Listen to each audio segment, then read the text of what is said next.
We provide you the platform to turn your dreams into reality. Give wings to your aspirations with KR Mangalam University.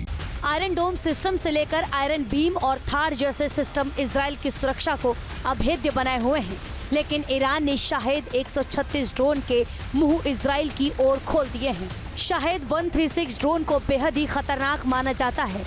ये drone काफी ताकतवर है। Shahed 136 drone की range 970 kilometre से लेकर 2500 kilometre तक है। यह अपने साथ 30 से 50 किलोग्राम तक विस्फोट ले जा सकता है, तो वहीं यह अपने दुश्मनों पर 185 किलोमीटर प्रति घंटे की स्पीड से हमला कर सकता है।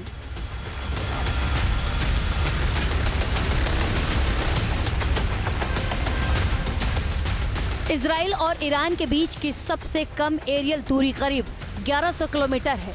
मतलब कि ईरान का ये ड्रोन इजराइल के ठिकानों को हिट कर सकता है। भले ही इजराइल की सुरक्षा में एरो 3 जैसा अचूक डिफेंस सिस्टम मौजूद है, फिर भी ईरान के खिलाफ इजराइल लगातार घेराबंदी करने में जुट गया है। अमेरिका लगातार कह रहा है कि ईरान मिडिल ईस्ट में मौजूद उसके बेस को टारगेट ना करे। ईरान पर हमला इजराइल ने किया है, लेकिन दुनिया ये जानती है और ईरान भी जानता है कि इजराइल के साथ अमेरिका खड़ा है। बिना अमेरिका के मंजूरी के इजराइल इतना बड़ा हमला नहीं कर सकता, वो भी ईरान के न्यूक्लियर बेस पर। इजराइल ने ईरान पर जो हमला किया है उसकी टाइमलाइन को भी समझना बेहद ही जरूरी है। शुक्रवार की सुबह 3:30 पर इजराइल ने ईरान पर हमला किया। इजराइल ने ईरान के न्यूक्लियर बेस को टारगेट किया। सोचिए, रविवार को ईरान और अमेरिका के बीच न्यूक्लियर को लेकर बातचीत होनी थी।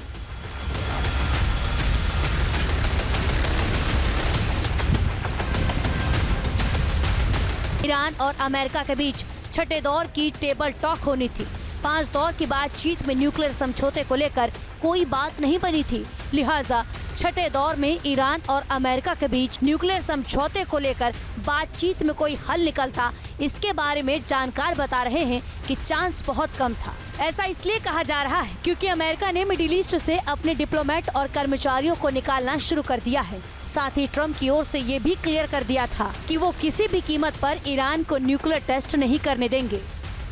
इजराइल के हमले से कुछ घंटे पहले का ट्रम्प का ये बयान है, खुद सुनिए।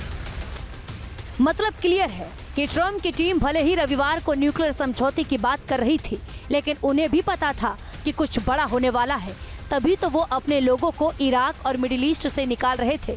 जाहिर है ईरान के खिलाफ चक्रव्यूह तैयार हो चुका है, जिसमें मिडिल ईस्ट के मुस्लिम देश भी अमेरिका और इजराइल के पाले में खड़े हैं। ईरान के खिलाफ जॉर्डन, सऊदी अरब और कतर ने अपने एयर स्पेस को अमेरिका, इजराइल और ब्रिटेन के लड़ाकू विमानों के लिए खोल दिया है।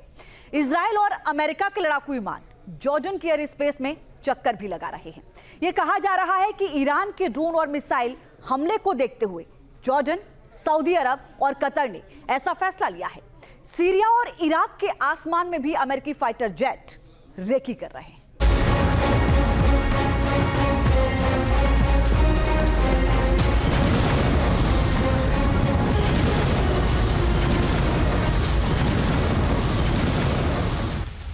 जाहिर है मिडिल ईस्ट में ईरान की घेराबंदी शुरू हो गई है। इजराइल ने ईरान पर जो हमला किया था उसमें भी इराक और जॉर्डन का एयर स्पेस इस्तेमाल किया था। मतलब कि प्लानिंग पहले से ही रही होगी। जितने भी ज्यादा से ज्यादा मुस्लिम कंट्रीज भी हैं, जैसे Saudi Arabia, UAE, Jordan, Oman, वो भी नहीं चाहते कि ईरान न्यूक्लियर हथियार बनाए, क्योंकि अगर ईरान के पास न्यूक्लियर हथियार हो जाते हैं तो वो इजराइल के लिए तो थ्रेट है ही है, उसके सर्वाइवल के लिए थ्रेट है, जिस प्रकार इजराइल बता।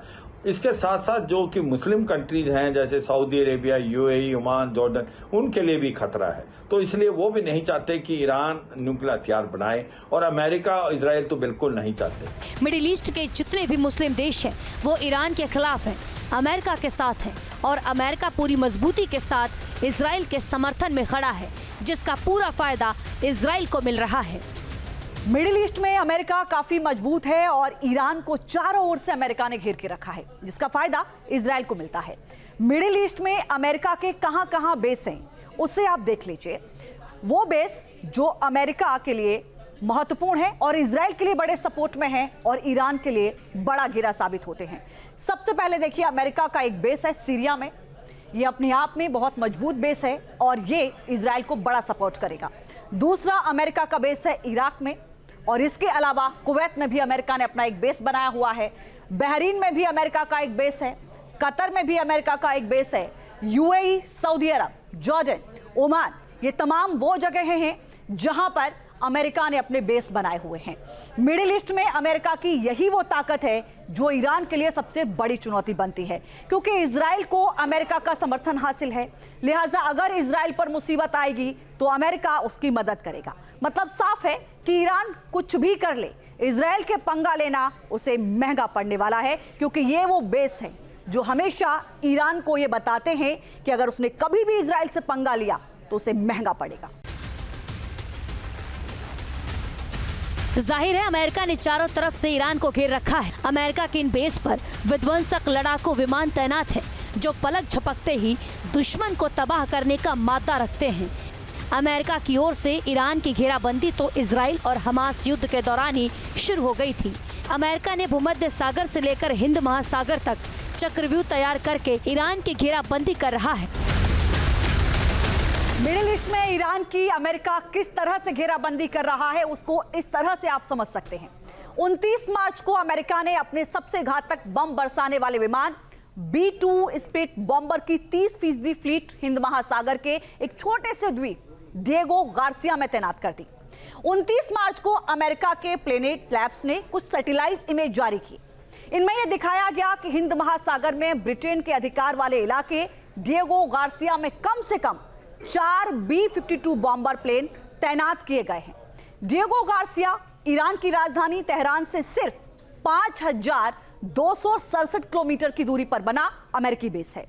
मतलब कि जैसे ही जरूरत होगी फौरन अमेरिका का यह शाहकार ईरान की बर्बादी की पटकथा लिखने को तैयार हो जाएगा।